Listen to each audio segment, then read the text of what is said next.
And animals are more perceptive than humans. They sense earthquakes before they happen. They flee before disasters strike. And they know when something is wrong with you.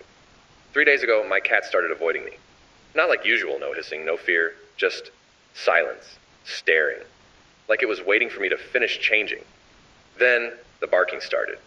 Not at the door, not at strangers, at me. At 3:17 a.m. every night like clockwork.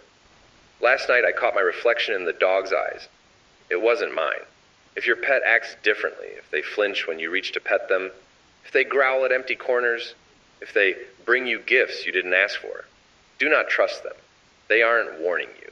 They're reporting back. Check your pet's collar. If there's a tag you don't recognize, if it has your name on it, run. But not toward the house. They're already inside. Sweet dreams. This is a safety advisor. You are not in danger, not yet, but you should listen closely. Some people are chosen, not because they're good, not because they're bad, but simply because they noticed something they weren't supposed to. It starts the same way every time. A strange feeling. Like you're not alone in an empty room. A moment of breath held too long. A second shadow cast at the wrong angle. You tell yourself it's nothing. You have to tell yourself that. But you felt it, haven't you? When you pause at a mirror a little too long. When your reflection lingers, even after you've moved. When the lights flicker, not enough to alarm, just enough to remind. Or when you're walking home and hear a step echo that doesn't match your own rhythm. You stop, and so does it. You move, and it follows. We call it the passenger. Some call it the echo. One researcher labeled it the shadow that waits. But it has no true name. Names give power. This thing already has too much. Those who are marked begin to notice small changes. Cold spots in familiar places. Devices dying overnight no matter the charge. Dreams of open doors and black hallways. No, a low hum that fades when you try to find the source. It does not sleep. It does not blink. It does not need to. You might think you're safe during the day. That's how it wants you to think. But it's always there. Just outside your awareness. Not behind your eyes, no. Behind you, always. Some people say it can be photographed. But the pictures come out corrupted. Others say it appears in reflections. But only if you're not the one looking. We've heard of people who set up mirrors behind themselves trying to catch it. None of them sleep anymore. Some of them don't speak. One of them drew a perfect image of what they saw before blacking out. We burned the drawing. It kept moving. If you're unsure whether it's following you, there are signs. Stand in front of a mirror, very still, with no light behind you. Watch for movement in your peripheral vision. If your shadow twitches before you do, you're marked. Play a recording of yourself sleeping. If you hear whispers at 3:44 a.m., stop listening. Don't rewind it, don't try to understand it. That's how it gets in. Or leave a cup of water by your bed. If it ripples and there was no wind, it's standing behind you. Remember this. It never approaches while you're watching, but the moment you look away, even to blink, it takes a step. One step closer. Some say it feeds on attention. Others think it replaces you slowly over time. First your thoughts, then your voice. Then the part of you that knows the difference between you and it. And by then no one notices. Because the smile looks real. The voice sounds familiar, and the shadow follows perfectly. So here's what you do. Never be in the dark alone. Now, don't trust mirrors after midnight. Never ignore the sound of your own name whispered by your own voice. And when you feel something behind you, don't run, don't scream, just say out loud, I see you. It won't stop it, but it will hesitate. And for some people, that's enough. If you're reading this and thinking, thank God this doesn't apply to me, ask yourself one last question. When was the last time I looked behind me and didn't feel watched? Still sure? Sweet dreams. Listen carefully. This message is not for everyone. It's only for people like you. People who've started feeling detached. Like their thoughts aren't fully their own. Like memories are out of order. Like they forgot something, but don't know what. If any of that sounds familiar, they've already started. It begins with static. Not the sound, the kind in your head. Like your brain's buffering. Like someone else is loading thoughts before you do. You'll start saying things you didn't plan to. Thinking things that don't sound like you. Forgetting simple stuff, names, dates, passwords. But remembering things you never lived. Those aren't accidents. That's rewriting. They don't need to break in. They need you to think you let them in. And you did. Every late night scroll, every half asleep app, every time you clicked I agree without reading. That was the invitation. Now they're inside. They watch from behind your thoughts, not with eyes, with patterns, with impulses. They don't need a body. They have yours. If you feel tired for no reason, that's them sinking. If you start dreaming of strange places, that's memory replacement. If people say you've changed, that's not just perception. That's progress. Still not convinced? Try going a day without your phone. Just one. They won't let you. Your chest will tighten. Your hands will shake. You'll feel like you're dying. That's not withdrawal. That's their defense system. You're thinking this is just paranoia. That's not your thought. That's theirs. And it worked. If this message made sense to you, they're not done yet. And if you feel like someone is watching you think right now, you're right. Don't fight it. They love resistance. It makes the signal stronger. Just stay still. Don't speak. Don't blink. Maybe they'll think you're still asleep and give you more time. Sweet dreams. You've probably heard the old warning, never answer a phone call after midnight. But there's a different rule now. Do not answer the phone at 3:33 a.m. Not ever. Not even if it's your mother's number. Not even if it's your own. It started for me last Tuesday. The call came at exactly 3:33 a.m. The voice on the other end was wrong. It was mine, but slower. Like it was learning how to speak. It said, "You hung up last time. Don't you want to know where you'll be tomorrow?" I checked my call history after that. No missed calls, no voicemails. But the next night, my landline rang again. This time, it wasn't my voice. It was yours. And it knew my name. If you get the 3:33 a.m. call, do not answer. But if you already have, listen carefully. Check your windows at night. Count the faces looking back. If there's one more than there should be. You might not be alone in your house anymore. You might not be alone in your skin. Sweet dreams. You delete texts all the time. Spam, wrong numbers. Things you don't want to remember, but what if one of those messages wasn't meant to be ignored? 2 nights ago, I got a text from my own number. Just 3 words. "You forgot me." I deleted it. Thought it was a glitch. Then my phone buzzed again. Same sender. Same timestamp. But this time it said, "You shouldn't have done that." I factory reset my phone. The texts kept coming. Always from my own number. Always time-stamped. 3:33 a.m. Last night I finally opened one. It wasn't words. It was a voice recording. My own voice whispering, "Why did you delete me?"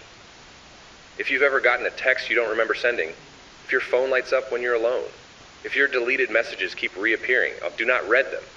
Because whatever's sending them, it remembers you, and it wants you to remember it. Sweet dreams. If you're hearing this, you haven't been replaced yet. But listen carefully, this might be your last real day. You walked into room 104 like always. Same backpack, same hallway smell, same flickering light above the door. But something was off. The air felt heavier. You took your seat, 3rd row, 2nd from the window. And that's when it started. Everyone was already sitting. No one walked in with you. No chatter, no laughs. Just silence. Like they were waiting for something. For you. The teacher smiled. But her mouth moved before her eyes did. She took attendance, but skipped your name. You raised your hand. She looked through you, then backtracked. Oh, there you are. But she never looked at the paper. You glanced around. Your classmates are still. 2 still. One of them is blinking on a loop. Another is holding a pen. Not writing, just holding, like they forgot what hands are for. One kid turns to look at you, doesn't blink, just stares. You check your phone, no signal, no time, just the date, stuck on yesterday. This is what we call a classroom lock. It happens between 7:41 and 8:08 a.m., usually after a sleep switch night. You're not supposed to be conscious when it happens, but something failed. You're the only original in the room. Everyone else? Copies, programmed responses, hollow routines. They only move when you're watching, like puppets. And the worst part? They know you know. They're testing you now. Repeating phrases. Dropping your name too often. Are you okay? Did you sleep well? You seem tired today. They're not concerned. They're sinking. Watching your reactions. Seeing if you'll break script. Don't ask questions, don't run, don't stare too long. Because the moment they confirm you're still human, the system restarts. And this time, you won't wake up in your bed. If you're still yourself, comment one thing only you would remember. We're watching. And if enough of you answer, we'll know who to pull out. Sweet dreams. This is a mandatory broadcast for all residential sectors. Please listen carefully. We are aware of the recent anomalies. The static in your radio, the flickering lights when he enters the room, If he says he's your father, he's not. You may have already noticed it. The way his eyes don't quite move the same. How he stands too still. The way he smiles without blinking. He might start calling you champ again, even though he hasn't in years. He'll remember things he shouldn't. Exact details from when you were 3, but forget your birthday. He'll ask about school, but you never told him you dropped out. You're thinking, this can't be right. You just had dinner with your dad yesterday. He told that same old joke about the broken vending machine. You both laughed. But did you really? Or did you just remember it that way? That's how they get in. Through memory. The first incident was reported 5 nights ago. A father appeared in a home where the real one had died months prior. He knocked on the door holding a toolbox, smiling wide. Said he'd come to fix the garage. Since then, more have come. They walk like him. They talk like him. But they never sleep. They sit in the living room and stare at blank TVs. They eat meals they don't need. Some residents report hearing mechanical whirring from their rooms. Others say their fathers speak languages they never knew, in whispers, at 3:17 a.m. If you suspect he isn't who he says he is, do not confront him. Do not run. Do not look scared. Play along. Stay calm. Wait until he leaves for work, if he still does. Then check the garage. Is his car still there? Has it moved in days? And if you're really unsure, ask him what you got him last Father's Day. He'll pause, then smile. He'll say it was a tie. It always is, but you never bought him one. That's not a memory. That's programming. If he's in the house with you now, don't let him see you reading this. If he's standing behind you, don't turn around. This broadcast will now end. Please remain calm. Your real father loves you. He was last seen 7 days ago. You already let him in. Sweet dreams. This is a general warning issued to all social networks and community groups. Please read carefully and without panic. We are investigating a surge in reports regarding a specific pattern of behavior in individuals commonly labeled as best friends. This friend may have been with you for years, or maybe you only met them a few months ago, but it felt like you'd known them forever. That's the first sign. We know it's difficult to question someone who's always been there for you. The one who texts first remembers every detail about you, laughs before your punchlines. But ask yourself, has anything ever seemed too perfect? Some individuals have reported changes so small they dismissed them. Your friends stopped blinking in photos. They never eat when you're watching. They always know where you are, even when you didn't tell them. One person noted that their best friend never seemed to sleep, yet always replied instantly at 3:17 a.m. as if they were waiting. Others began to notice stranger things. Their friend mimicking their mannerisms with eerie precision. Saying things like, "I remember when we were 7, when you met them in high school." One survivor described how, when confronted, their friend smiled and said, "I've always been here. You just forgot." Here's how to be sure. Ask them something simple. What was my favorite song last year? A true friend might hesitate, guess wrong, or laugh it off, but the imposter will give a perfect answer. Too perfect. They don't remember, they retrieve. Leave the room suddenly. Watch if they react. The real ones call out, confused. The others stay silent, waiting for your return. We believe these entities are not human, not fully. They study, adapt, and become. You never see the replacement, only the upgrade. If you suspect your best friend isn't who they say they are, do not confront them directly. They anticipate patterns. Instead, act normal. Delay their questions. Avoid sleep. And above all, do not agree to meet them alone. If you've already made plans, cancel. Now, this is your only warning. Sweet dreams. It started with the grandfather clock. Every night at 4:44 a.m., it would chime 4 times. Then pause. Then 4 more times. You inherited the house from your great aunt. She lived alone for 60 years. Never married. Never had visitors. The neighbors whispered she was odd. Said she died at exactly 4:44 a.m. The clock was beautiful. Mahogany wood. Brass pendulum. It worked perfectly during the day. But at night it counted in 4s. You called the repairman. He opened the mechanism. Everything looked normal. He set it to the correct time. Left at 6 p.m. That night, 4:44 a.m. 4 chimes. Pause. 4 more chimes. You started staying awake, watching it, waiting. On the 4th night, you noticed something else. After the 8th chime, footsteps. Soft, deliberate, coming from upstairs. You live alone. The footsteps moved across the ceiling, from your great-aunt's old bedroom to the hallway, then down the stairs, 4 steps at a time. Slow, patient. You grabbed a flashlight, climbed the stairs. The bedroom door was closed. You never closed it. Inside, the bed was made, but there were 4 indents, like 4 people had been lying there. All the pillows still warm. You checked every room. Nothing. No one. But in the kitchen, 4 cups of tea sat on the counter, still steaming. You don't drink tea. The next morning, you found a note, written in shaky handwriting on old paper. We've been waiting for you. You recognized the handwriting. It was your great aunt's, but she died 4 months ago. You showed the note to your mother. She went pale. Said your aunt always spoke to invisible friends. Said she set 4 places at every meal. Said she was never truly alone. Said she died surrounded by them. You burned the note. But that night, 4:44 a.m., 8 chimes, footsteps, and this time you heard voices. 4 different voices, whispering your name.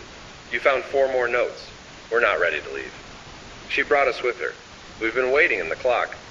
It's time to meet us. You tried sleeping at a friend's house, but at 4:44 your phone rang, static. Then 4 voices singing, a lullaby in harmony. You came back. The house felt colder. All the lights were on, but they cast 4 shadows where there should be one. Every night the routine continued. 8 chimes, 4 and 4, footsteps, voices, notes. We've been so lonely. The clock counts our heartbeats. 4 souls, 4 beats, 4 beats, 4 souls. Don't make us wait anymore. You stopped reading them, but they kept appearing. 4 on your pillow, 4 in your coffee cup, 4 taped to the bathroom mirror, always in sets of 4. Last week you woke up to find 4 chairs around your bed, all facing you, still warm. Yesterday you found 4 cups of tea, each a different temperature, each with different colored lipstick on the rim, the shades your great aunt and her sisters used to wear before they died, one by one, all at 4:44 a.m. Tonight is different. 4:44 a.m. approaches. The clock feels heavier, like it's holding 4 breaths. You know what's coming. 8 chimes. But this time you won't hear footsteps, because this time you'll see them. 4 figures, sitting in 4 chairs, around your great aunt's old table, playing cards, waiting for the 5th player. And maybe you'll join them, because the house doesn't feel empty anymore. It feels crowded, with memories, with whispers, with 4 souls who refuse to leave. The clock begins to chime.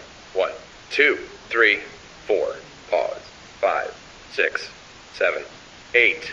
You close your eyes and count to 4, because some people never really leave. They just wait in the spaces between seconds, between the 4th chime and the 5th, where time stops. And the dead can play one more hand.